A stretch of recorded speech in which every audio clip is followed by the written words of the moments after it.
Okay, thank you, Coach, for this opportunity, for giving me a chance to talk on your podcast. This is my first. Real quick, just give you a brief rundown about me, about my life, then we'll jump right into it. Um, the title I'm doing here is basically taking a football program and making it your own.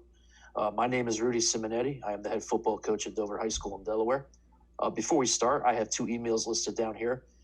Throughout this PowerPoint, I have a bunch of things that I have hyperlinked, resources, documents.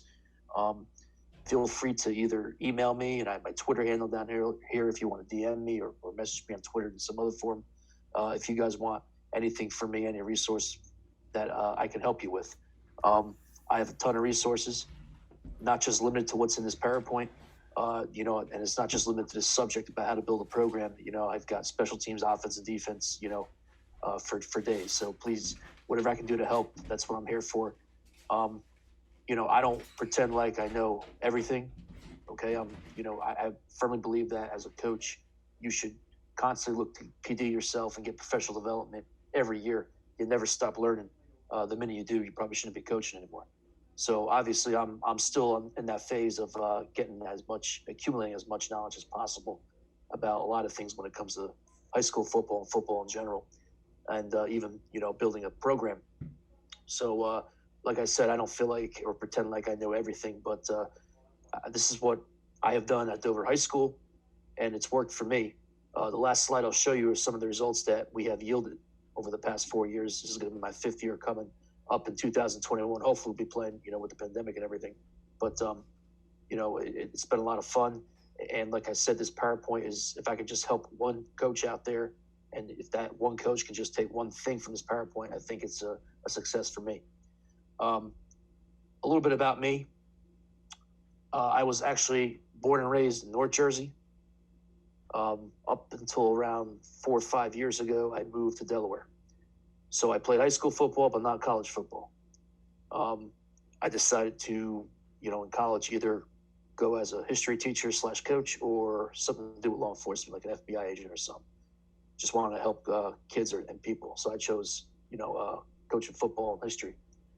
And I got started at Elmo Park High School in New Jersey. I spent about 7-8 years there, then went to Mount Olive High School, spent a couple years there for about 3. And then I went to my home at Passaic Valley High School and taught actually at that middle school and coached there for 2-3 years. That's actually, like I said, my home. That's where I'm from too. That's my high school. It's my alma mater. That's where I played high school football. Back in 2016, I became the head football coach at Dover High School. My brother moved down to Delaware in about, I believe, the year 2012, 13, 14, somewhere around there, to become a police officer in one of the counties in Delaware. And, I visited him like a couple times a year. I came down and I fell in love with Delaware. I took, did a little homework about the state, and I eventually applied and received my teaching certificate for the state of Delaware. And I saw an opening at Dover High School for football. I'm like, why not? Let me apply for it. Like I said, I'm certified in history, also in special education, which is a blessing and a curse at the same time. But it worked out for me because I'm a firm believer that's what got me the head football coach job at Dover High School. Not just the years of experience I put in and the great people that I've worked for and worked with, but also the fact that, I am a dual certified teacher in the building, which I'll get to in a minute. I think is very, very important, taking a job.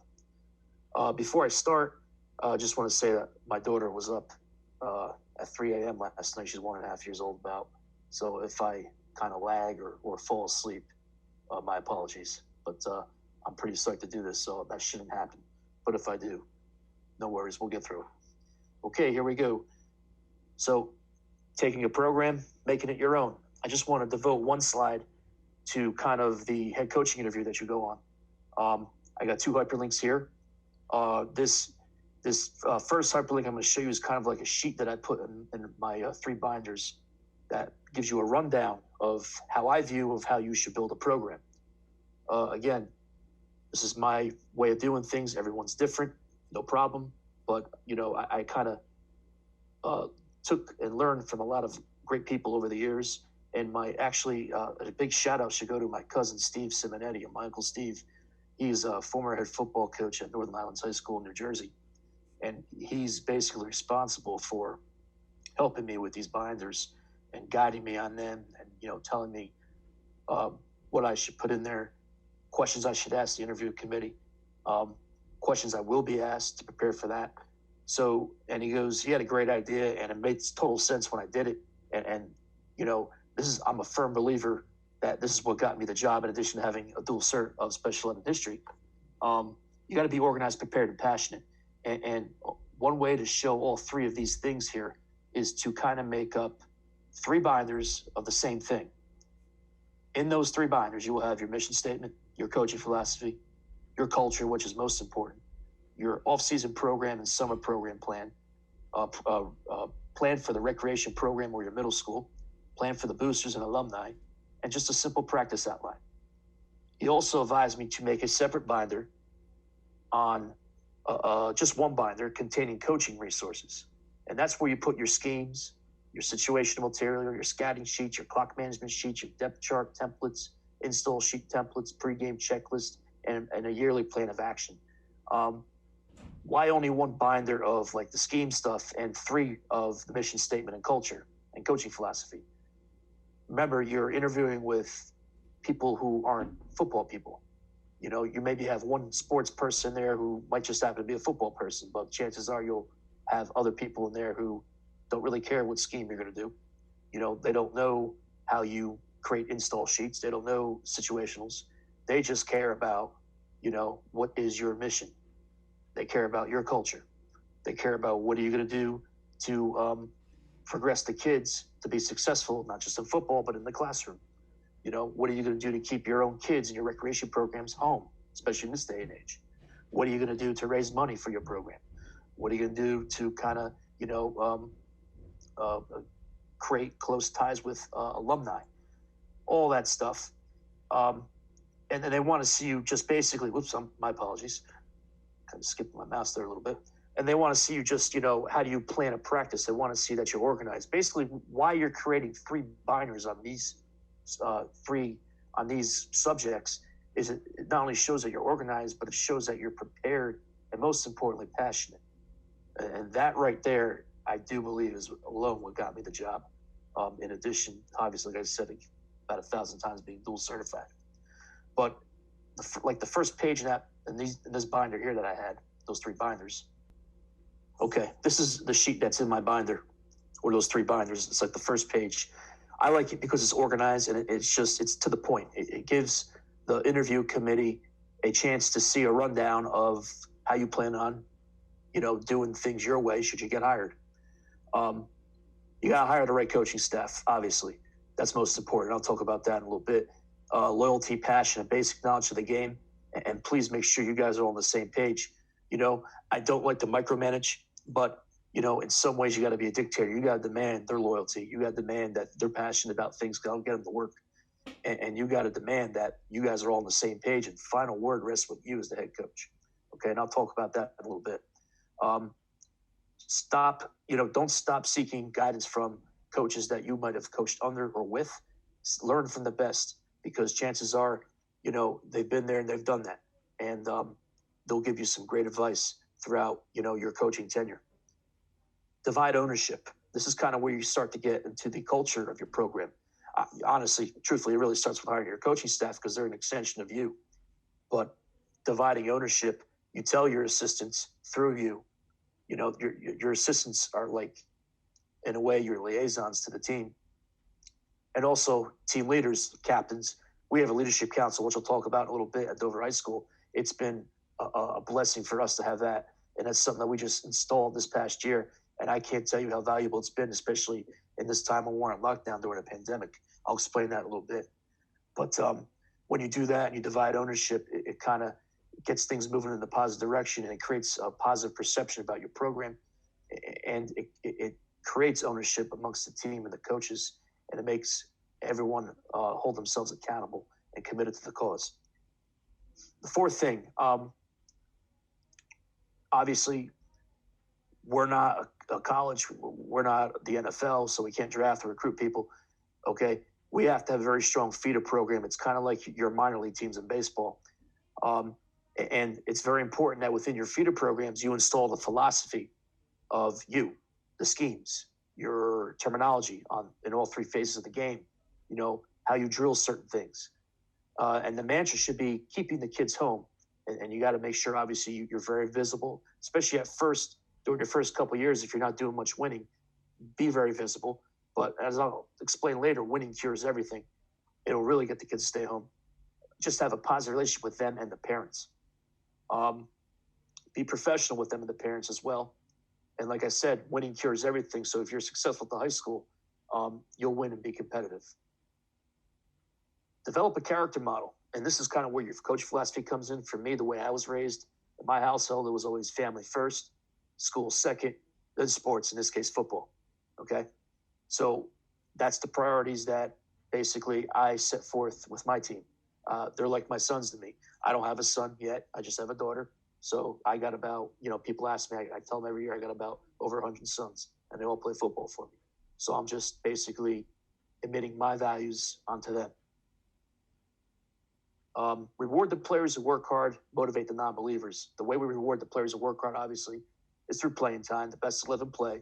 But, if you're not one of the best 11, you work your tail off for us, we're going to try like hell to get you in a football game and to reward that hard work. We also do that through other means, like I'll talk about later, a point incentive program, which is primarily done through our weight room.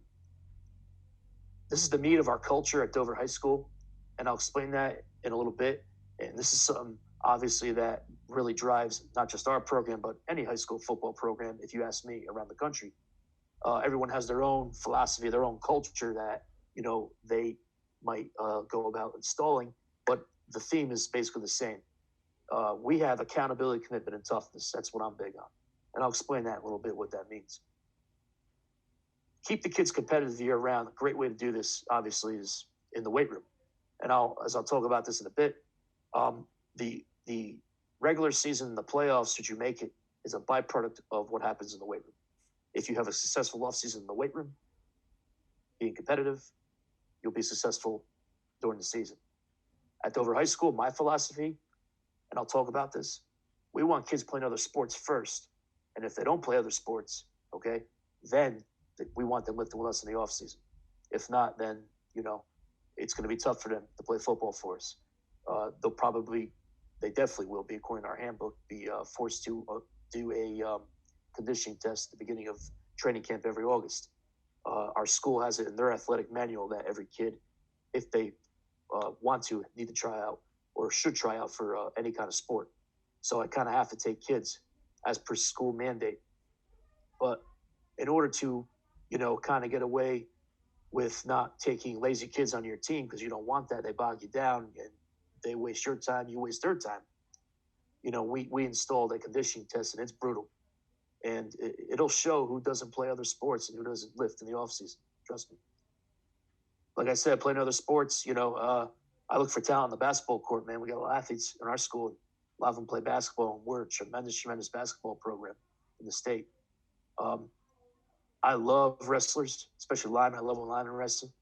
I believe, wrestling teaches everything that coincides with football, especially leverage and agility and coordination. So we encourage our kids to wrestle.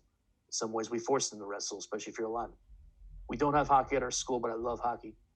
It just builds toughness and character. Track, obviously, we tell our kids the weight room makes you faster by building your muscles. But if you want to learn how to run the technique, you got to go run track. And we have a tremendous track program. We're like in the state finals every year, and we win it every other year. And Coach Solomon, our track coach, who was one of the people on the interview committee to hire me, they do a tremendous job every year. And they're always, like I said, tops in the states. And he's a coaching legend in our state. As is our baseball program. Coach Gordon, our baseball coach, best baseball coach in the state, they're in the state semis every year. Just like the Eagles were in the NFC Championship game, like every year back, a couple decades back. They don't stop. They're a well-oiled machine in their program. And, all these programs, what they have in common, minus hockey, because we don't have it, but at Dover High, they all teach basically accountability, commitment, and toughness. So that's a big reason why we want our kids to play other sports, learn from other coaches, learn how to play with other kids, work out other muscles of your body that football or the weight room might not be able to do. And, we want to see how you handle time management and playing other sports and, how you handle playing other sports and lifting on your own time for football. Last part is really kind of, I'll be straight with you, which kind of saved my job. My record, my first year at Dover High School, we were 3-7. Second year, 2-8 because of a rash of injuries. Although I saw some good things coming, if I was allowed to have a year 3, which I was, but I was damn near close on the chopping block. But I think this whole patience thing, and it's so true, really helped me out. It takes time. A rule of thumb is for a public high school, when you hire a new head football coach, it takes about 3 to 4 years for your culture to get going. And it never stops your culture. You never stop building your culture. And I'll explain that in a bit.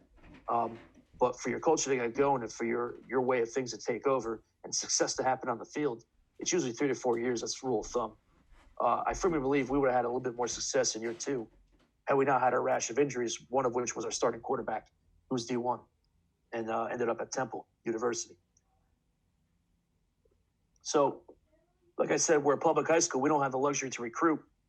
And, we're not a college.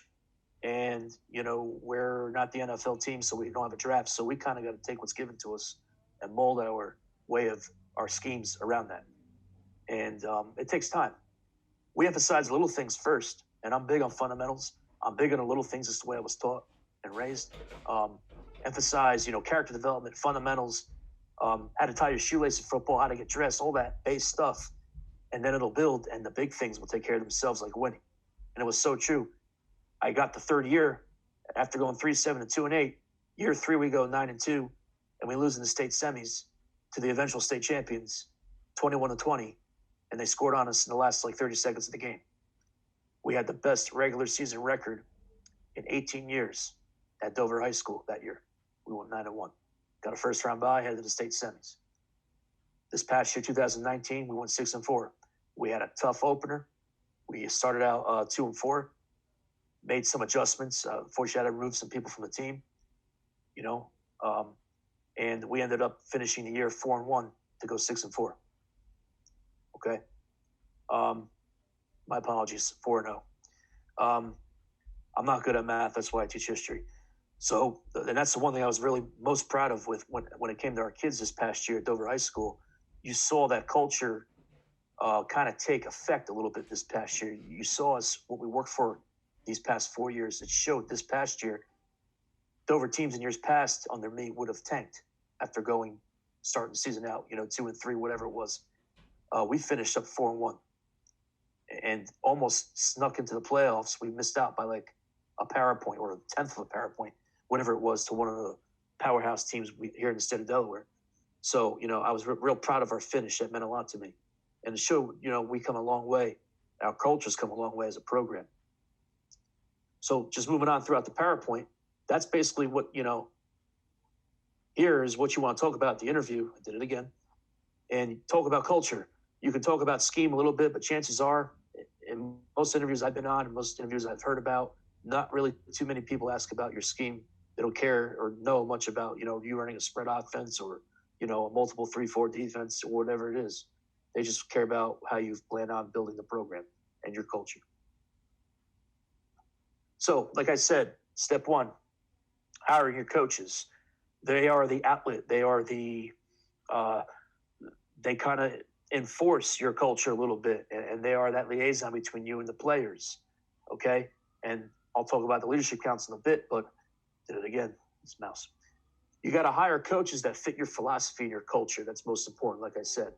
And here's the central elements. And I'll click on something that'll show you a really cool sheet that my uncle gave me, or my cousin Steve, about what you look for in coaches and about, kind of a little way to formulate questions if you want your own questions on interviewing your assistant coaches when you first, have to hire them. Keep in mind, I came from New Jersey to Delaware. I knew nobody at all at Dover High School.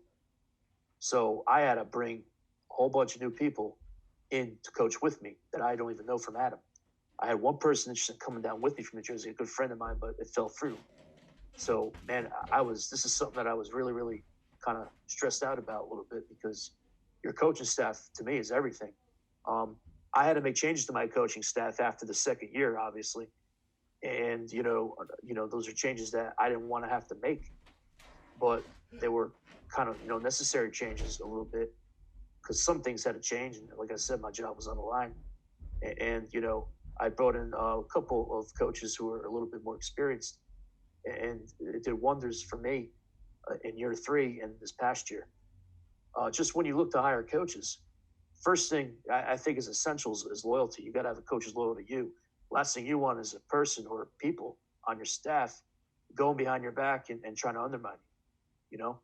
That has never happened to me, thankfully. Obviously, these past 4 years, I worked with some great people. Even coaches that I have fortunately had to let go or have left, we still have a really good relationship. It's nothing personal, but loyalty is everything.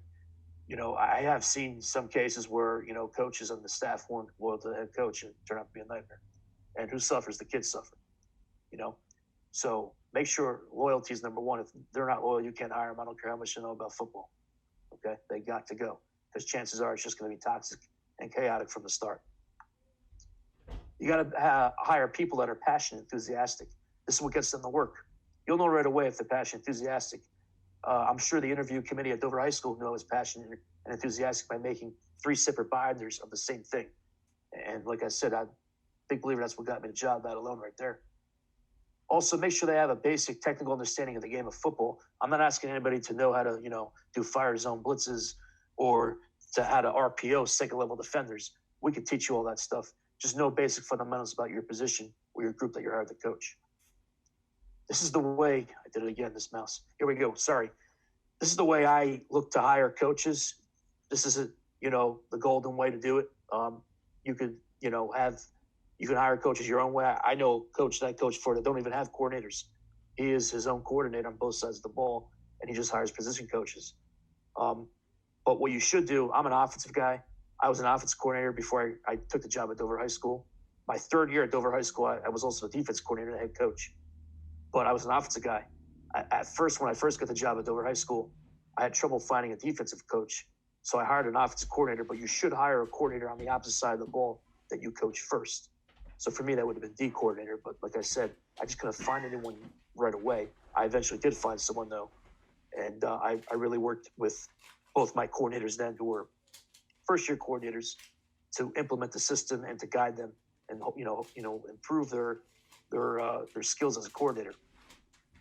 I think the most important position, no offense to any other coach, but O-line coach is key to me.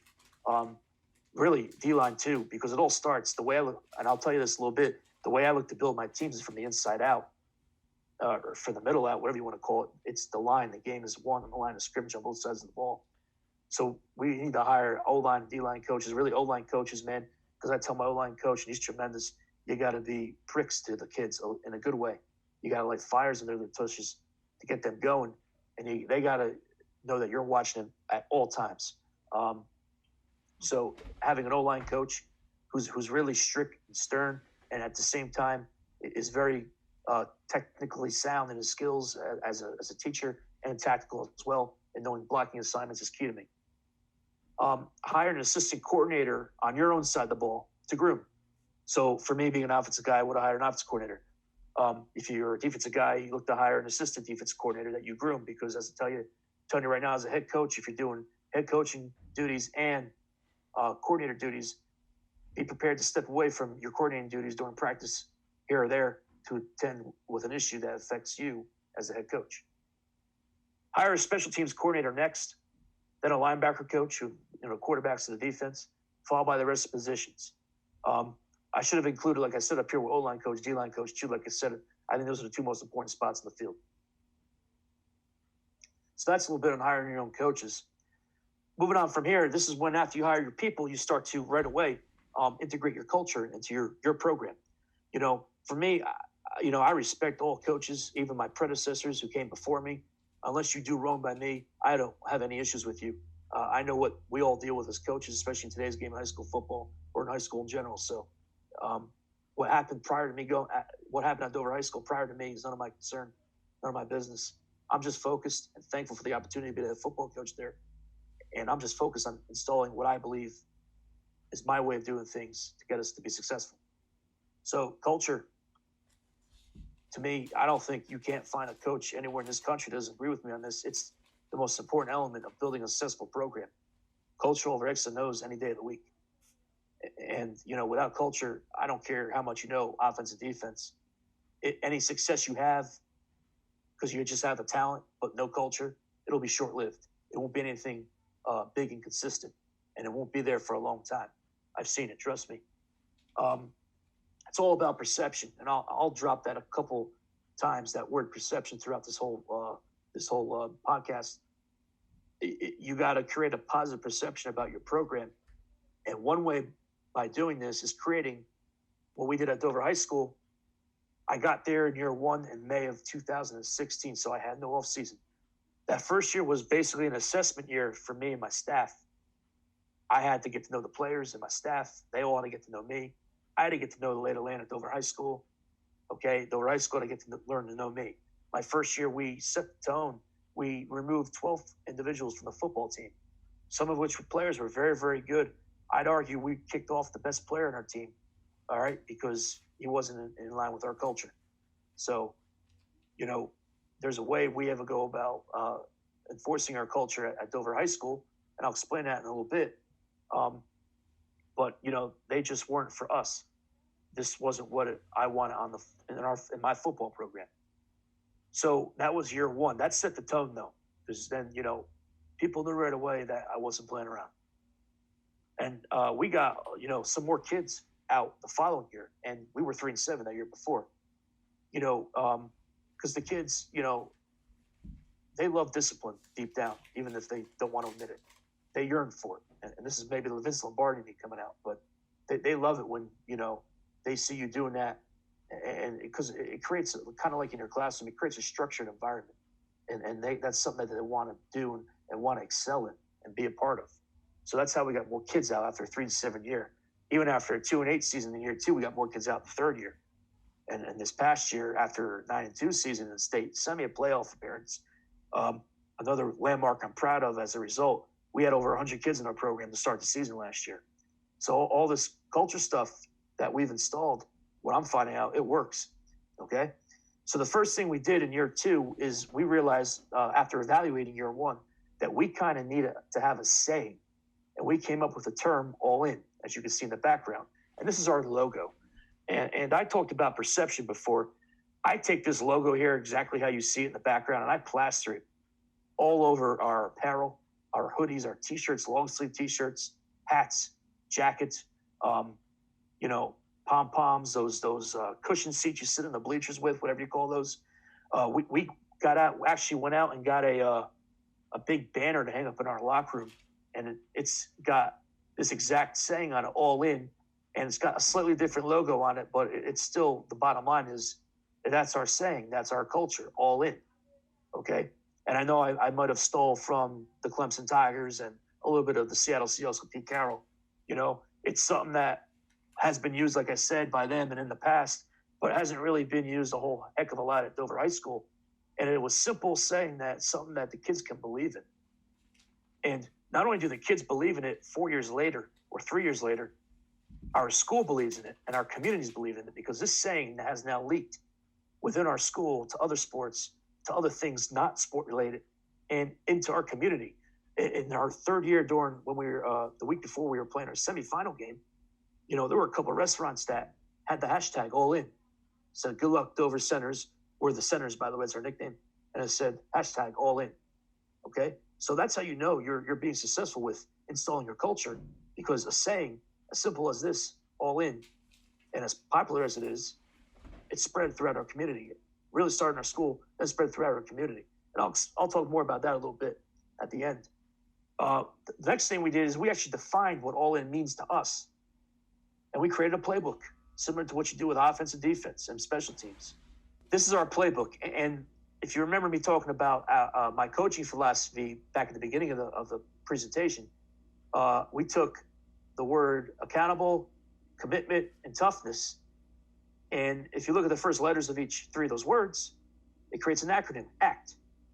Here's how a senator must act if they are all in. You want to be all in, I tell the kids? This is how you act. You're accountable. Okay? You accept full responsibility for your actions. Okay? You hold your teammates accountable for their actions. What's the result of that? It creates a culture of ownership with a growth mindset. You are committed if you are all in. That talks about having unfinished business, and we had a lot of that going into last year. Okay? Being committed means being at every team function, every weight room session, every team meeting, every team dinner, maybe every team fundraiser. Be on time to everything, practice, trainer's room, therapy, meetings, class. Okay, this leaks into the school too, with class, non-football related stuff. Everyone is prepared to execute come game time. That's the outcome of being committed. If you're not committed, you're not going to execute Friday nights. Know that right away. You can't help us. The last thing is toughness. A player who pushes through fatigue, sore muscles, and being hurt, that's a tough player. That's being mentally tough. To me, that's the most important. It might be important more than being physically tough, okay? Because we can always make you physically tough, I feel. In the weight room, that alone, the weight room gets you the confidence to be physically tough. Mentally is where it hurts. Now, we've had a whole heck of a lot of adversity these past 4 years. How are you going to push through that during those tough times? That's mental toughness, okay? A player that eliminates blaming other people, complaining about others, and making excuses for their failures, okay? We don't want whiners and complainers. We want problem solvers on the field, okay? It's not a good look. It's not a good perception when you're arguing with one another on a Friday night. And we've had that over these past 4 years. We actually just had that this past year, and I'll explain more about this in a little bit. We did a great job of years 3 and 4 having success and having winning records and getting to the playoffs one year to the semis and, almost getting to the playoffs the year after. But you're going to have years after you have that initial success, after 3 or 4 years, you might have a year or two where you have a down year a little bit. And things kind of you kind of get a little bump in the road with your culture. That happened to us this past year, but we fixed that, okay? And I'll talk about that in a minute. Push through all activities when your mind says stop, your heart says go. What's the outcome? You're an unstoppable force on and off the field. I told you briefly before about us hitting that bump in the road this past year. I had to remove a couple kids, not as many as my first year, but around 6 kids this past year because they just weren't buying into our culture. And that's when we started winning, when they left the program. So I guess it's addition by subtraction, you can call it. And that, what I'm most proud of is the team didn't tank. We went into the next one of the last games of the season against a very good team without our top 2 players in the team, and we won the football game in overtime. Okay? That's that mental and physical toughness we're talking about. This culture stuff here that we built, it's working. Okay? But you might have down years a little bit, and we still had a 6-4 record. That's a winning record in my eyes. Obviously, you are what your record says you are, according to Bill Parcells. So, there's some stuff that no doubt we had to tweak this past offseason that we've looked at as far as our culture, and that's where our leadership council comes in. But this right here, this is the core of our culture. This is our playbook. This is our blueprint. This is how we're doing things at Dover High School. Accountability, commitment, and toughness. This is how you act under all in. If you're not acting these 3 ways, you're not all in, okay? You're all out. So, going back. That's our playbook. So, we created the saying, we defined the saying, and we created our own playbook. And going into year 2, we plastered that playbook, that sheet you just saw, all over the entire locker room. And the kids really grasped it and got it. Going into year 3, we got a flag with this exact logo on it. So the kids come out waving the flags with our Under Armour flags. Pretty cool. Implementing your vision and culture after that, and this is something that we just actually started for this coming season, is the what is a senator? And I hope this opens. There we go. We have the kids read this verbatim, and obviously I'll get to in a minute. We have a handbook for our football program alone. Not an athletic handbook. There's an athletic handbook for Dover High School, but the Dover football program has its own athletic handbook, its own football handbook, for our program only that we created. And this is like page 3 of that handbook. What is a senator? A senator is a person who represents the people. A Dover High senator is someone who represents his family and friends who have been there and sacrificed since the beginning of their athletic journey. A Dover High senator is someone who represents the players of the past, present, and future. A Dover High senator is someone who represents the name on the front of the jersey and not on the back.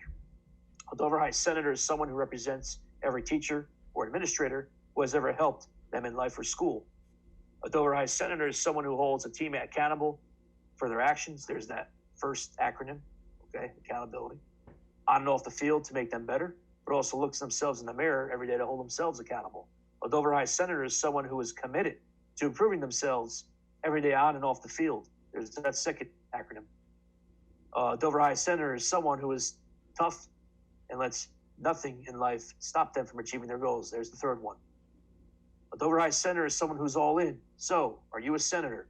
And this past year, we created this document months back before the lockdown, and we got one of those big sheets that we laminated and it's hanging up on my door in my classroom, and kids were reading it. And, you can see some of them shaking their heads at, yeah, they're senators. Okay? So, this is key stuff. And this kind of just defines further what your all-in culture is and reinforces it.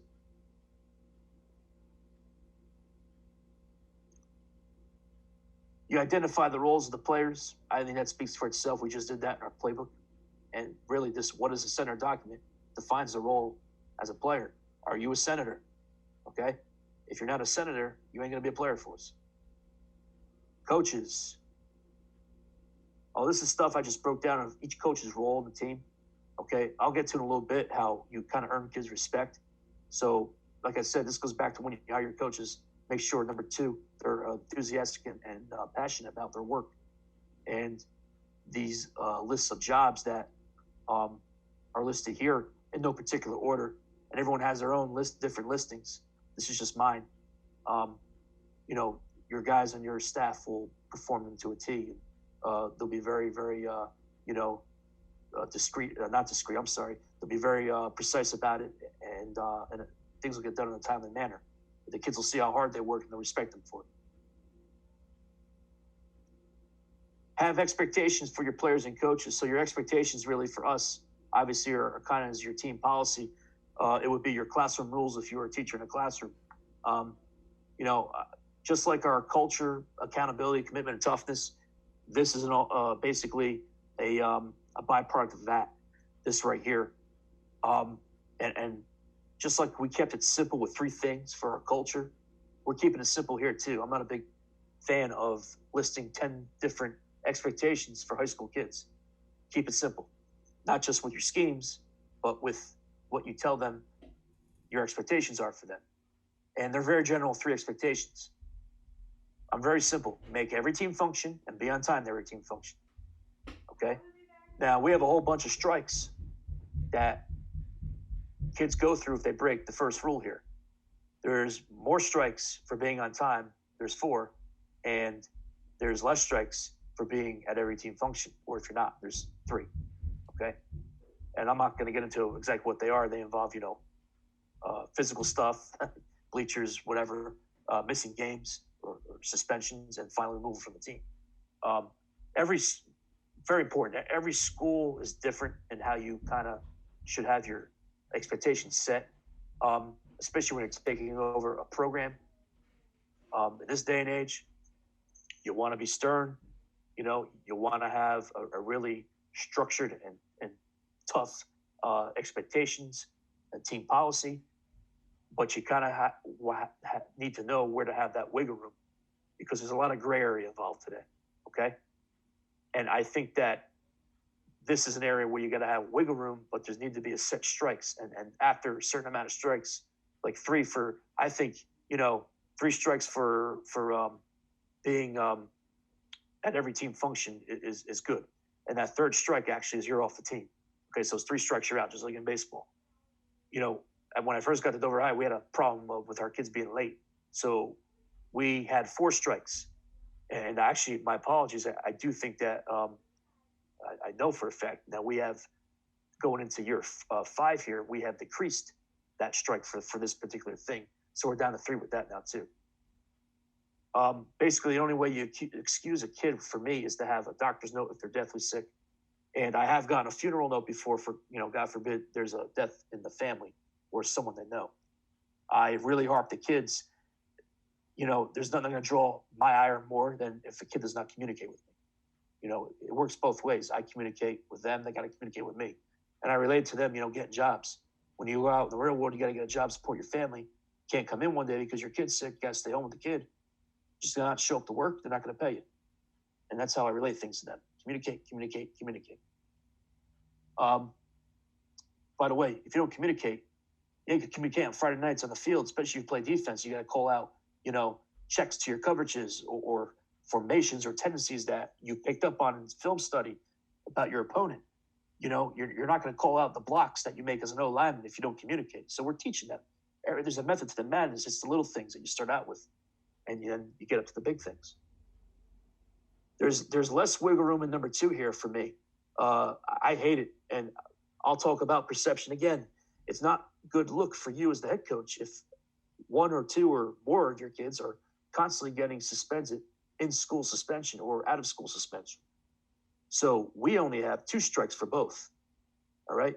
Now, why do we have 2 strikes? Why not a zero tolerance policy? Because sometimes you will have teachers who, unfortunately, might make the wrong call when it comes to your players, or might have it out for one of your players, just because they're a football player. So, like I said, you got to have the punishment fit the crime. And I understand that, not everyone's perfect, and that, kids might have bad days, or, a certain teacher might be picking on a certain kid. But, 9 times out of 10, if you're a regular on this ISS list, or if you're constantly out of school suspension, yes. So, you're not going to be in our program for long. So it's just 2 strikes for both. The last one is where we have a zero tolerance policy. I think this is pretty much simple. No fights, no party mishaps. Don't let me hear about it. What you do in your own personal time is none of my business, but don't let me hear about it. No hazing, no drugs, no alcohol.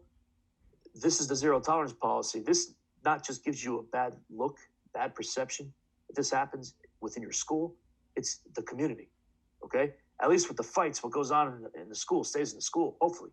But, if any of this leaks out to the community, it's a bad look for you. And it's just a matter of, you care about your kids. You don't want them to do drugs or, drink and then drive, God forbid. You want to discourage all this crap. You want to keep them home and, keep them studying for football or doing other things for football. So this is a zero tolerance policy, and I have had my first year especially remove kids from our program based off of number 3 here alone. So that's our expectations, and it all goes back to our all-in culture. Are you holding yourself accountable for your own actions? Are you committed to the program? Because if you're committed to the program, you're not doing any of these party mishaps in the community, or drinking and driving, or doing drugs, or selling drugs, or bringing alcohol to school, or getting into fights, getting suspended, any of that stuff. And you're always at every practice, most importantly, and on time. This expectation sheet, I don't have a hyperlink to our handbook. Our handbook is not on one document. It's on a bunch of different documents.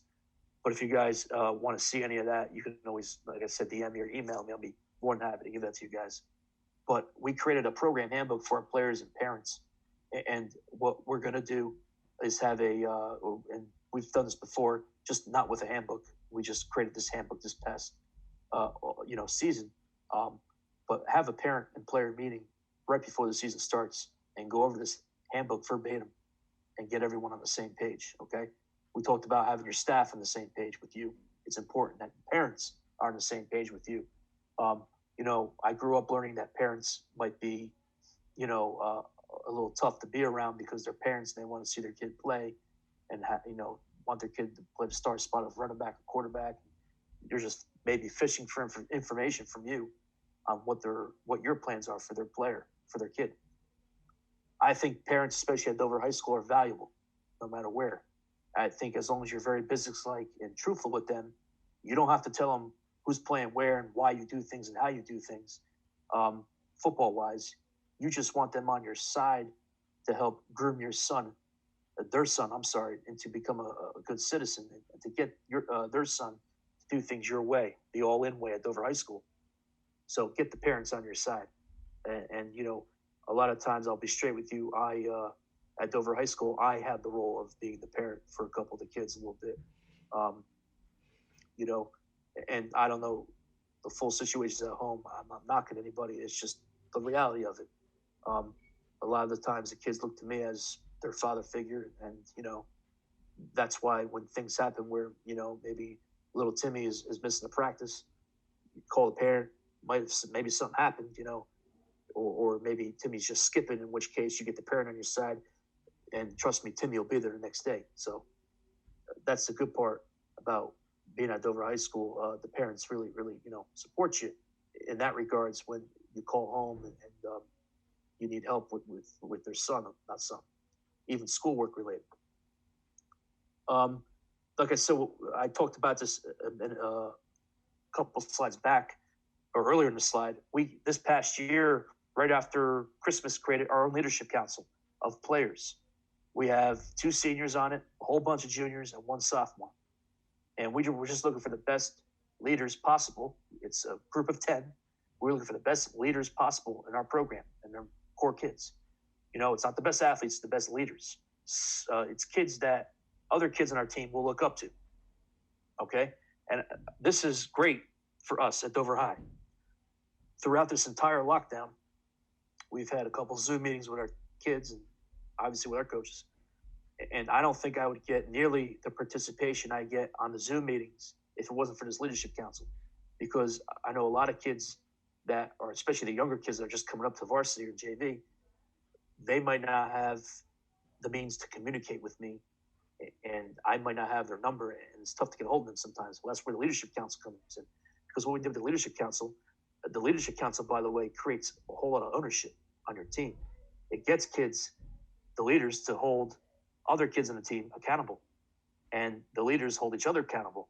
And it also creates a competition, because what we did with the leadership council is we had them like an NFL fantasy draft style. They drafted their own platoons or their own teams, and they're in charge and managing their own team.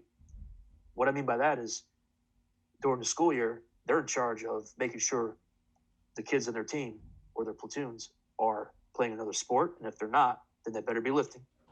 And most importantly, they're making sure they're doing good in school, going to class, not walking the hallways, going to class on time, being good students, being model citizens.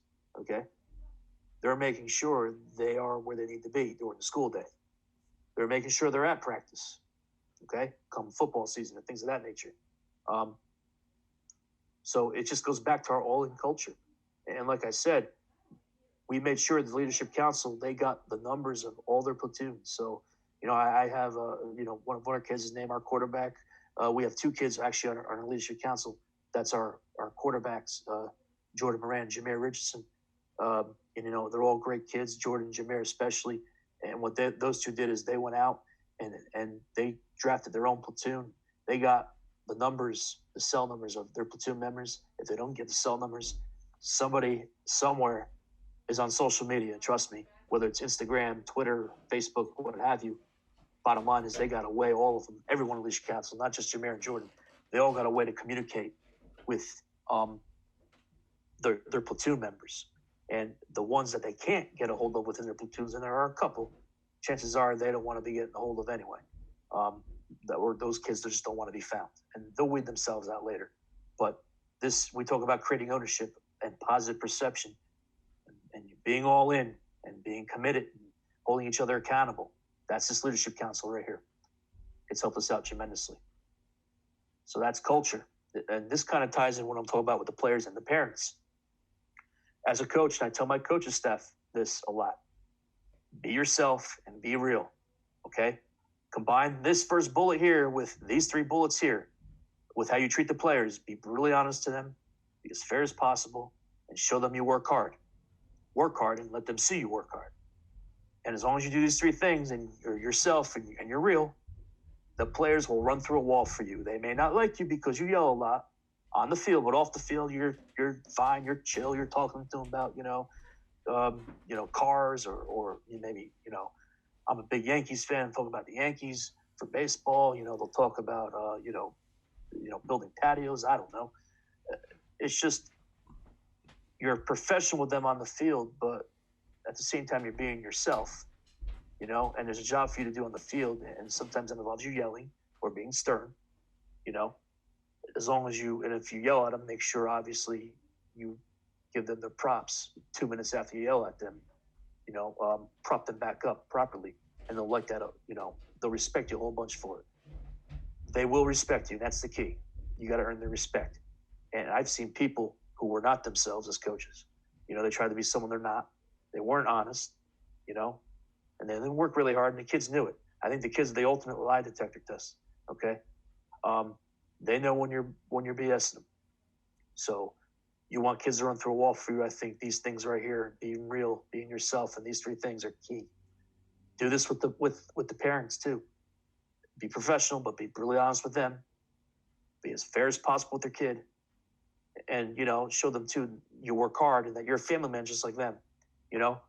And they'll respect you too, and you'll have nothing but positive relationships throughout your tenure. Communication is key. What do you have? Parent meetings, which we have. I started to communicate through email through the kids, and then I'm like, that's got to go. That's just too long. So we got Remind app, which we use, or I use, and then I use a lot of Twitter too. Twitter also comes in handy down here when it comes to colleges, college recruiting.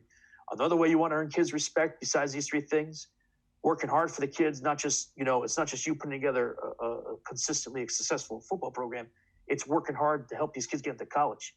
And my apologies, I should, tell you the mission statement for me was to develop kids to become good citizens. That's one. The second thing was to help kids get into college. All right. And then the third thing was, if those 2 things happen, that garners respect, you'll start winning, because that's the little things. Okay. So the kids, especially today, they want to know that you're working hard for them to help get them recruited and play college football. Have that Twitter handle, because college coaches are all over the Twitter. Okay. That's how I found Coach Nick and everything on here on this podcast, is through Twitter. So what I do is I create these forums here. So like I said before, I teach history, 6 classes, and sometimes my day is pretty crazy between handling the duties of being a football coach and then handling 6 classes. And a lot of the times you have college coaches that come in during your class time. You just can't help it. They sometimes just come in unannounced, or they have a set time they come in, but for whatever reason they get delayed. It's just something that helps me kind of have the necessary information in front of me, so I don't have to go down the guidance to get the GPA or SAT score. I don't have to fish through the roster to find their height, weight, jersey number, whatever. Okay. I know their huddle link. It's listed right here. Their Twitter handle. I know the schools have been contacted with them in case the coach asks about that. Most important, I know the interested area of study they want to major in, and their long-term goals. And this sheet, sometimes I've made copies and given it to the college recruiters themselves. But this is an invaluable resource for me. And I had the kids fill out that sheet right around this time of the year. Obviously not this year, we're in lockdown, but and that's a great way for them to know that you're working hard for them to help them get into a college, and it's worked. And like I said, I also think it's important, and I kind of briefly touched on it before, show them you care about them other than just football players. They're not a piece of meat. Okay, they're people. Respect them for that. Okay, show them you care about football players. I can't tell you how many times I've talked basketball with kids, because we got a lot of big basketball players in our program. We always have the debate about who's better, Michael Jordan or LeBron James or Kobe Bryant. God rest his soul. Or we've talked about other things like boxing or cars or fishing or whatever. Don't just show them you're a meathead that just cares about them as football players. Be real with them. Be yourself. Talk to them as people, and they'll respect you. Trust me. Coach Brown was a former coach at Dover High School, 2 coaches before me. He's been a big help and mentor for me at Dover High School. Coach Brown is one of our guidance counselors in our district. He is key when it comes to helping players get into college, and he knows that entire college process like the back of his hand. He works for one of our recruiting services here in Delaware, First State Preps, run by Ike Wilson, who does a tremendous job getting kids in our state more exposure. I think it's been a godsend for us here in Delaware. Anyhow, I bring Coach Brown in every year right before when we have that meeting with parents about our handbook. Well, right after that, Coach Brown talks to them and has a whole PowerPoint he puts together about the college recruitment process, about, NCAA clearinghouse, SAT scores, just the basic structure of what it's like to go through that process. And obviously I've learned a lot from him alone about that, these past 4 years. Okay, scheme. Finally, after culture, then you got to start worrying about your scheme. You don't have to tell anybody about it outside your coaching staff and obviously your players. Um, you know, uh, just make sure as a head coach you do things your way. All right, even if they may not be right, you'll learn from your mistakes. Just stick to what you believe in. As was told to me 4 years ago by one of our coaches here in Delaware, uh, you know, um, that's important. Um, I'm big on being multiple and flexible, as you'll see the word here in this PowerPoint. I don't know where my mouse went. There we are. This word appears a lot. I believe, to me, if you're coaching at a public high school, you got to be multiple because your talent's going to change year to year. Like I said, you can't recruit and you can't draft players, so you're going to have different pieces to the puzzle every year. It's how you fit those pieces in your puzzle that counts. Hence, the scheme will serve the players. Don't fit square pegs into those round holes. All right? Run what you have personnel-wise. And always keep in mind fundamentals first.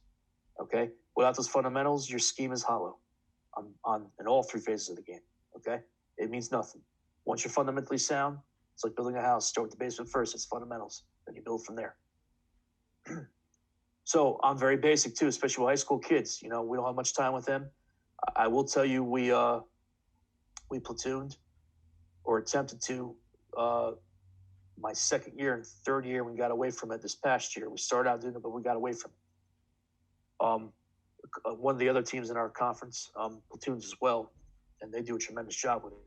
And it works for some schools like them. It worked for us for 2 years. It didn't work for us anymore.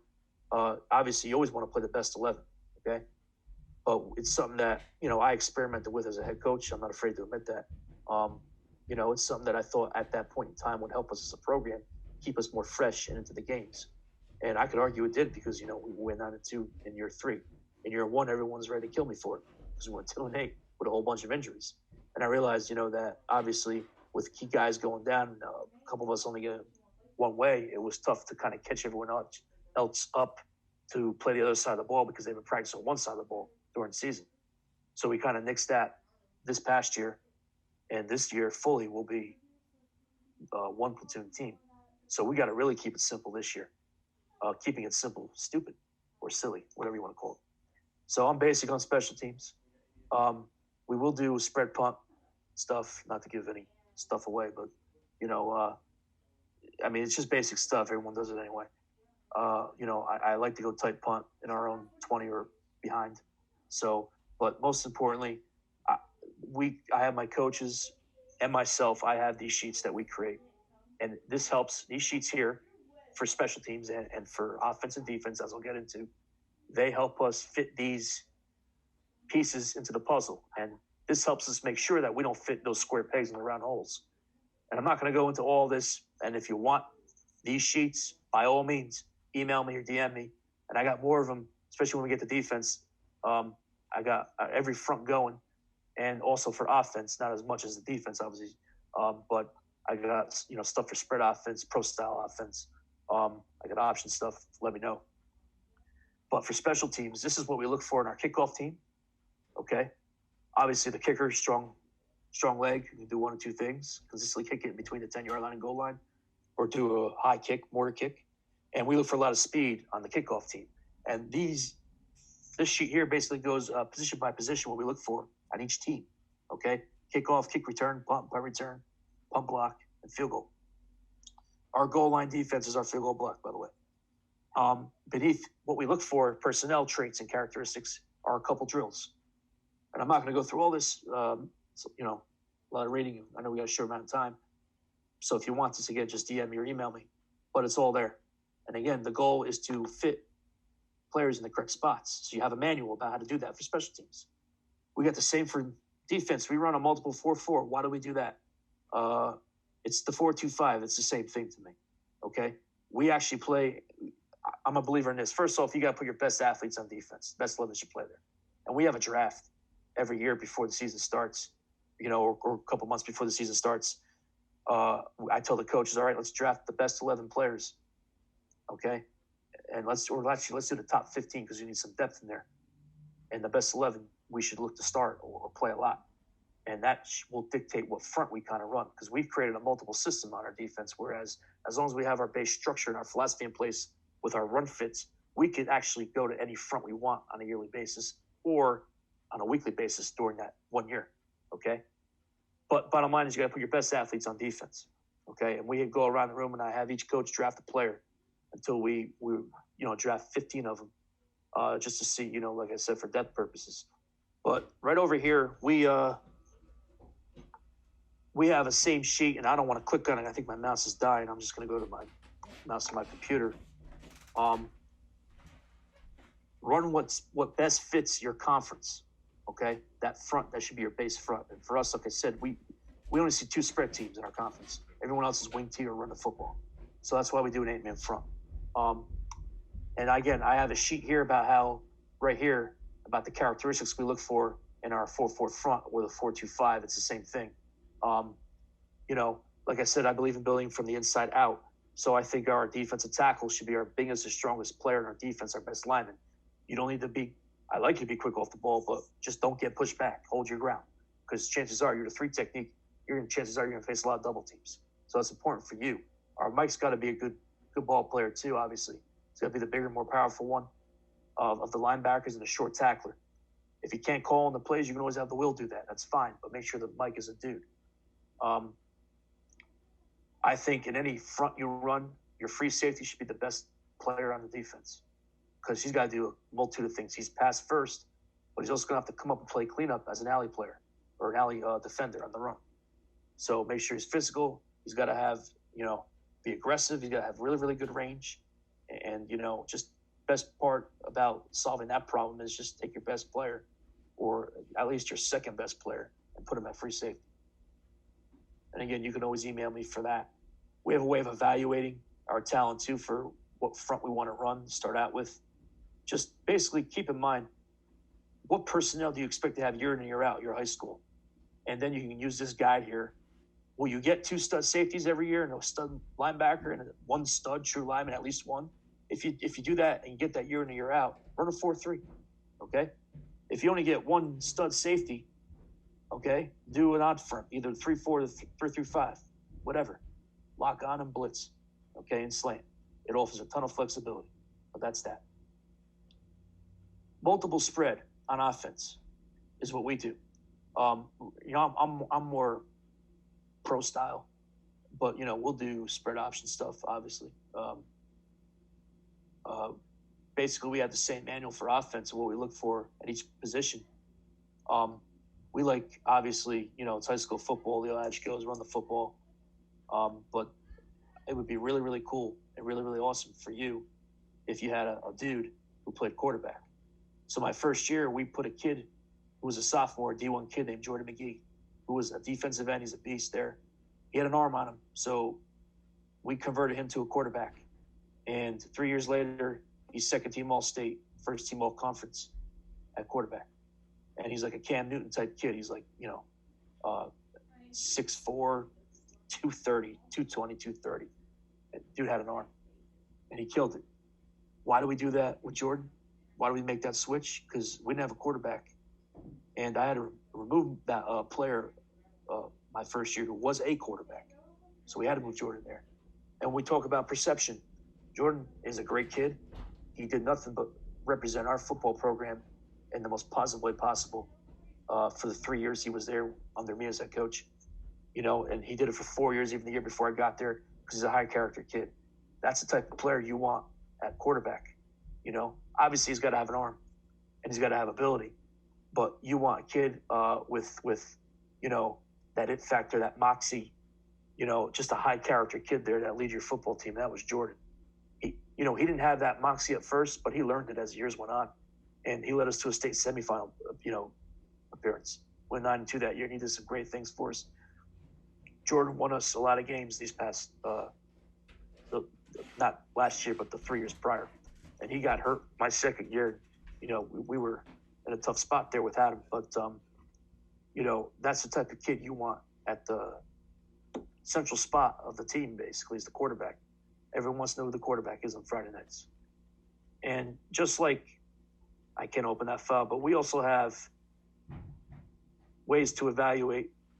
I don't know why I can't open the first file, but according to the personnel that we have, that's what we'll run every year. Um, I think if you have 12 personnel that you can run, by all means do it, because it's a great way to balance up the front as a defense. And that's a luxury that not too many high school teams have these days. They have a lot of tight ends. We also have sheets that evaluate each player by position. I can't open this one either. I don't know why. This is for running backs. Obviously, speed kills in any position. You want fast players. But for running backs, I rank first. You also want them first to have vision, because you need to see them where they're going. They need to see where they're going, what holes open. Most importantly, with vision, they need to have a feel for how the holes are going to open up. And the second thing we look for is quickness or agility, whatever you want to call it. Does the kid have quick feet? Does he show good initial quickness off the football? Does he stay balanced when he cuts? Most importantly, does he not slow down when he changes direction? And that's football. Football is a game of short bursts, and it's won within 5 yards of each other, really 2 yards of each other. And it's a game you're constantly changing direction. And the third thing we look for is ball security. Obviously, you can't own the football, you can't play running back. Then we look for speed and acceleration, the ability when you're in the open field or when you're breaking through the hole to accelerate and speed away from the defenders. That's what we look for. And every position we have their own checklist that we check off about. You have to have this in order to play this spot, and we see who has what. So if you guys want any of these sheets, by all means, once again, email me and or DM me, and I'll be more than happy to give you guys those. I don't just have the 4-4. I got the 3-4, 3-5, 4-3, whatever you need. And I got a little bit of pro style, pro eye offense too, as opposed to spread as well. I could sit here and talk forever about scheme, but we're at a time when we got to move on. And we just want to stay focused on this subject here. Off-season program, like I said, the regular season and playoffs is a byproduct of this. I've talked about players playing other sports first. We promote that left and right. If you're not playing another sport, you're working with us in our off-season program. This is our breakdown. And what we look to do in our off-season program is build that mental, physical toughness. That's our all-in culture. It's a part of it, okay? As well as build physical strength, quickness, and team unity. I could argue that T in ACT not just stands for toughness, but also stands for team, okay? So we make sure, kids might come to me, coach, I got my own personal trainer. I'm not going to live with you. I don't play another sport. That's nice. Congratulations. I don't care what you do in your own personal time. Go for it. Go live with your personal trainer. I think you're wasting your money because we'll do it for you for free. But you have to be here and lifting with us if you're not playing another sport, because it's team unity. You need to be under my supervision, not just that, but we need to know about how you work, not just how strong you are in the weight room, but how you work in the weight room. Because chances are how you go about your work in the weight room is how you're going to act during practice and on Friday nights. Oh, I did it again. So we split our program, and I hope this works, this hyperlink here, into 3 seasons. Winter, we just lift. The spring, we lift and do speed work and agility. Summer, we lift, speed work, agility, and we start conditioning, okay? And we incentivize our weight room program. Remember I talked about the Leadership Council having those platoons, and they accumulate points, each platoon does. And at the end of the school year, we'll tally up those points, and the winning platoon gets a prize, whether it be a t-shirt, hats, maybe gift cards. Maybe we'll have a barbecue at the end of the year and, have our kids who did not win a prize of the losing platoon serve the kids of the winning platoon. It's just a great way to create ownership, competition in your program, incentivize. Kids today might have problems getting to the weight room. They might not have the motivation to get there. So it's positive reinforcement. It's things that administrators love to hear. You got to make sure you have the funds for it too, to give out those materialistic things as rewards. But it's actually done wonders for us because it creates the competition. You don't want to be the losing platoon. You want to be the winning platoon. Your reward could be as simple as, hey, you get to kind of maybe the first week of practice, everyone has to clean the field, but the winning platoon doesn't have to clean the field after practice. You'll see how fast kids get on that. And the points that they have to accumulate are weight room attendance points and grades for school. Those are bonus points. We also give the kids bonus points if they play other sports. It's a great way to promote playing other sports. We give bonus points if the kids do community service. All that stuff. A's are 10 points. B's are 5. C's, you don't get any points. We want average. We want A's and B's. You lose 5 points if you get D's, and you lose 10 points if you get F's, and 2 F's, you get put on academic probation. So you'll see how fast the leaders of the Leadership Council get their platoon members in line when it comes to grades, and also getting to the weight room. And the draft, when we drafted the platoons, it didn't become about who had the best talent. It became about who's the most reliable in the classroom and being in the weight room if they're not playing another sport. So this is just a rundown of the incentive program, the advantages. It recognizes hard work and dedication. It creates an atmosphere of competition like I talked about. Teaches the kids about making sacrifices. I've kind of changed the way the incentive program worked from when I first got there. Like I said, I didn't do it in year one and have an off season. Year two, we implemented it. We didn't have platoons. It was just every player for themselves. And I took the top 3 in each grade level of the most points, and they each got hoodies. And those kids really worked hard for those hoodies. We had a lot of great attendance there. And in the spring, I broke it down. After the winter, they got hoodies. And then after the spring season, they got hats. And what we will do this year, obviously our incentive program kind of got skewed because of the lockdown. We would have handed out T-shirts to the winning platoon at the end of the spring season. And then at the end of the summer, we accumulate points as well. And if you acquire a certain amount of points at the end of the summer, you do not have to do the conditioning test, all right before training camp. And you'll see how fast you get kids into the weight room in the summer. It works. It says summer workouts on it. I shouldn't say that. We just use this manual for all year round. We just, obviously in the winter we focus on the lifting part, and then focus on lifting and speed during the spring, and then everything really in the summer. But this breaks down all of our lifting program. We take the 4 core lifts, squats, power cleans, bench, and deadlifts, and we apply them to the way we lift. At first, when I first got to Dover, we did charts based on the percentage of your maxes, weights you do, 6 sets of a certain amount of weights for squats and bench. We've actually progressed to pyramids now a little bit. We like that. And I'm big on resistance training because it creates the muscle memory from it, kind of really you want to stress the muscles to the maximum possible because that's what builds definition and mass and gets you stronger. And, I'm not a pro at lifting, and, I'm studying every year. But it's just obviously I think everyone in the country, bench, squat, deadlift, power cleans, is your way of lifting and how you go about doing things. I like to have a structured program. So we have a plan, especially when we go in the summer, about what we're doing, because we get so much participation. We don't have a big weight room. We have to kind of divide our team in the stations. And we have the lifting station, the speed agility station, and the conditioning station. And we do a rotation off that. And we bring the kids in the morning at 7:30, and they're out by 9:30. Give them the day in the summer, the rest of the time to either work or be with their families. Next thing, feeder program. Keeping the kids home, like I told you about, Dover Pride for in our sake. That's your lifeline and farm system. Without a successful feeder program of kids staying home, whatever success you have right off the bat will be short-lived. So you got to have the horses to be successful on the field, And like I said, way back when I talked about positive perception, and the kids will run through a wall for you. The kids will yearn for discipline, right? So they know that if you're a disciplined dude and you create that structured atmosphere, they'll come and play for you, even if you're not winning right at first. And then once you start winning, man, you're golden. Just get the middle school. I did it again. The middle school freshmen and JV to run your system verbatim, especially your communication. Okay, get everyone on the same page. Best way to keep your own players, win, obviously, like I talked about. But you got other ways. Be visible as much as possible, even when you start winning. Okay, show them you care. Go to their practices and games, mingle with the team, establish a relationship early. Okay, same with their parents. Have youth camps like we've had to work on basic fundamentals. That's how you pull kids in. Sell them on what you're selling of your scheme. Invite them to the home games to stay in the sideline. We've done this. We have a section that we, block off for our kids to come onto the sideline.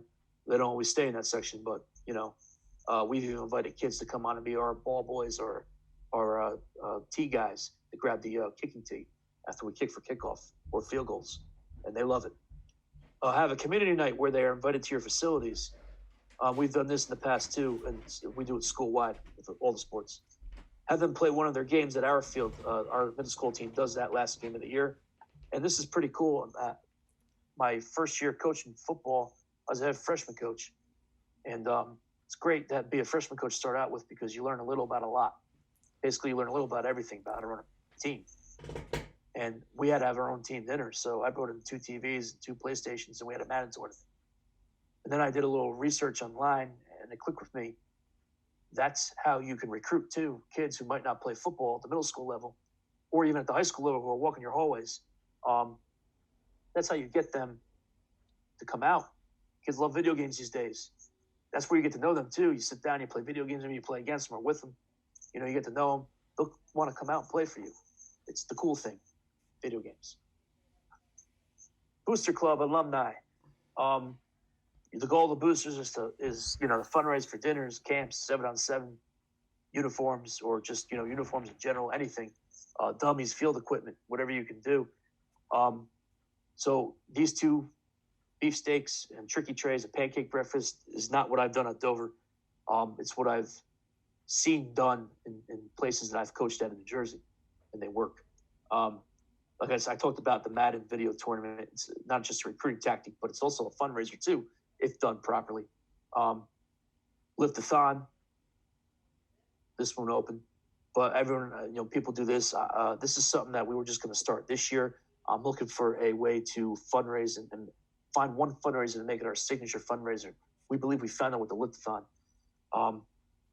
It's something that we're going to do in July, right before the season starts, but obviously, that's up in the air right now. We do a restaurant takeover every year. It's kind of our small fundraiser where we take over a restaurant, invite our colleagues from work to come out, and we get a percentage off the bill towards our football program. Excuse me. We also do we sell discount cards every year that give you percentages off local stores and businesses. Alumni, once a center, always a center. You always want to keep your alumni around. How you do that? We've had a golf outing before. Like I said, going back to our baseball program, they do an awesome job. Coach Gordon there, best baseball coach in our state. He also does an awesome job, not just on the field, but fundraising. He's a fundraising machine. He does a golf outing, and a lot of the alumni for baseball, they come out and they golf. I've been invited, but haven't done it yet. But obviously, it's a fundraiser. But we tried a golf outing, wasn't nearly as successful as what it was for our baseball program. And the reason that being is, that's our baseball program's thing is golf outing. We want the lift-a-thon to be our thing. But if you're at a school that doesn't have a golf outing, it's a great way to get the alumni involved. Everyone loves golf. It's a good time, especially when you're on the cart, man. You have a little, something in your hand, shooting the breeze. And, it's good to get away. It's good to make connections and to network with people. Have activities for alumni during home games. Pump, pass, kick, simple stuff. Maybe you might want to make your alumni the ball boy or the water boy or just an honorary captain or something.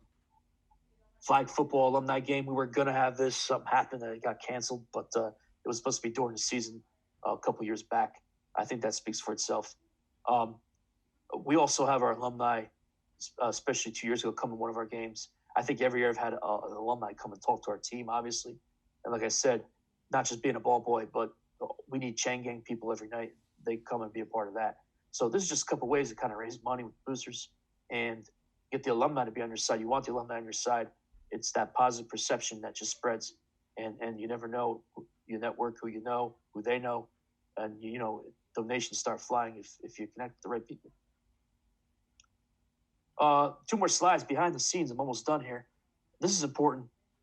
And I didn't really mention this way back at the beginning when we talk about asking questions on your head coaching interview.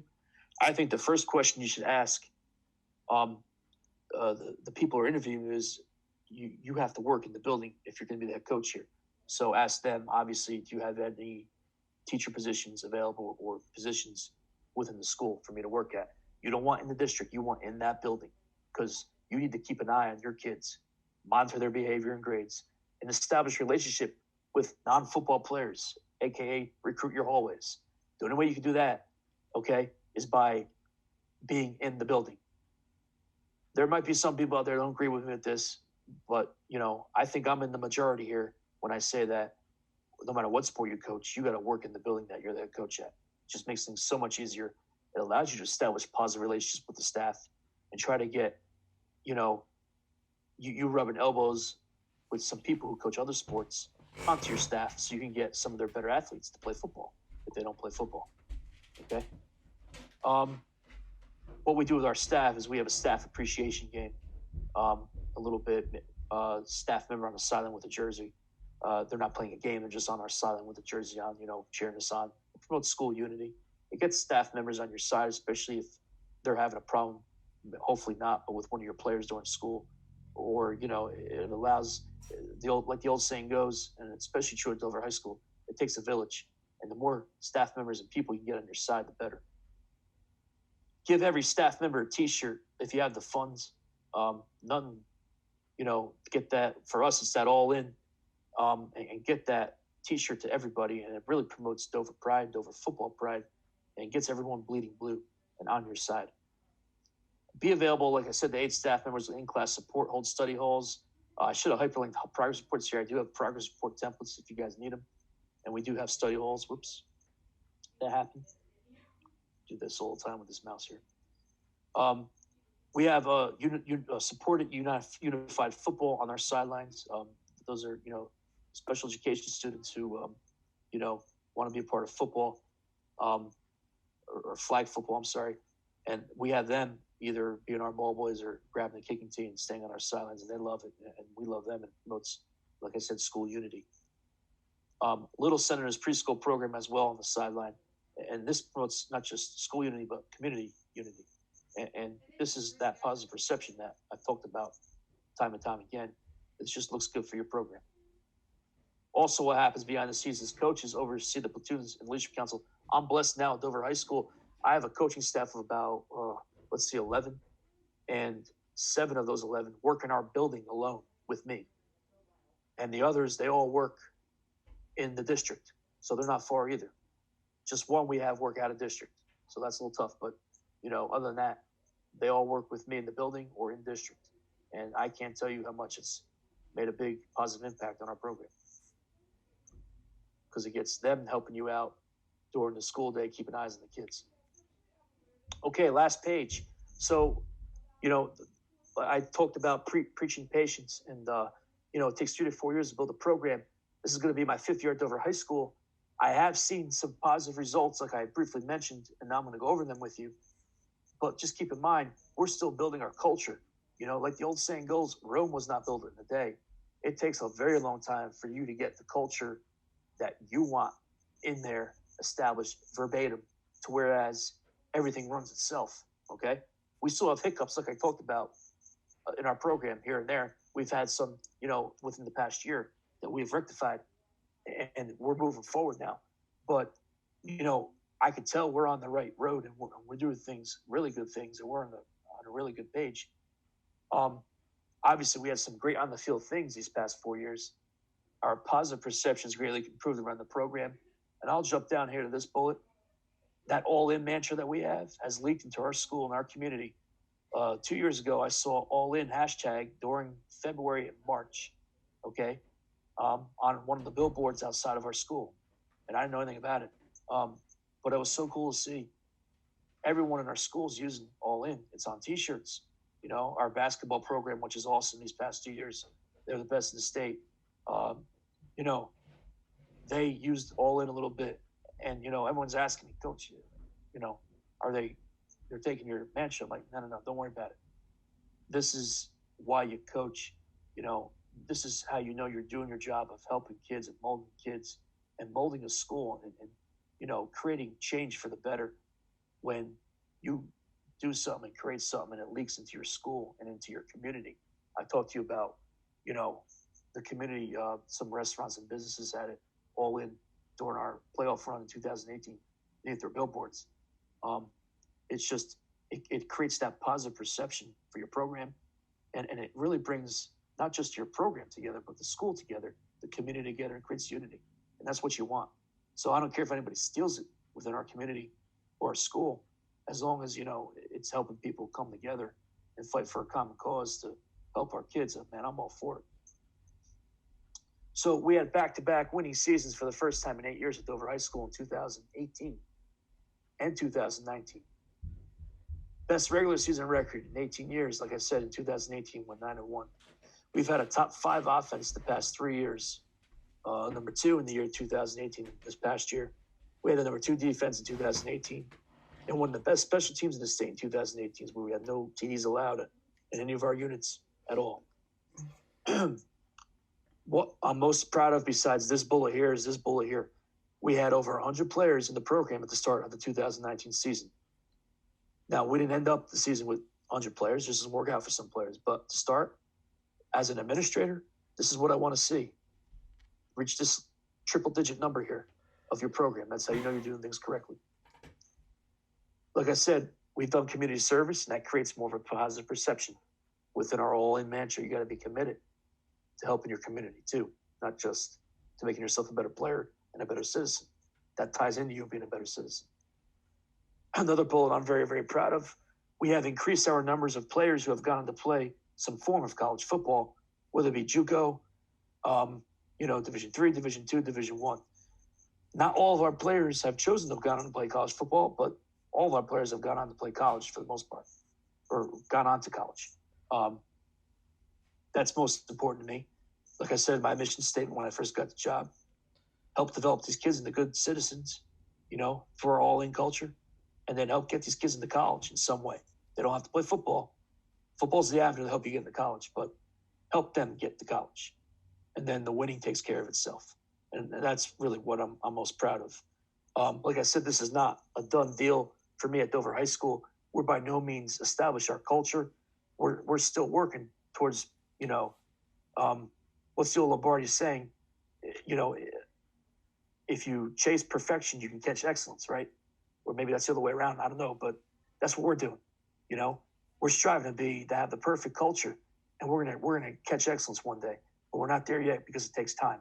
And Rome wasn't built in a day, but we will get there. If you guys need any resources, have any questions further, again, this is how I like to build a program. I like to think I've done a good job. And I shouldn't say it's really my staff too, who has helped me out tremendously. And, I've had a lot of mentors in my life, whether it be former coaches or family, my parents, my mom and dad, who is a big reason why this culture is put to Dover High. I'm a byproduct of my parents. That's what they've always taught me. That's that was a part of my upbringing. So if there's any way that I can help any coach out there with any of these resources, please email me or DM me. And again, hopefully, we'll have a successful year this year at Dover High School. And hopefully we're playing football in the fall. But other than that, that's all I got. Coach, thank you so much for this opportunity. I greatly appreciate it, man.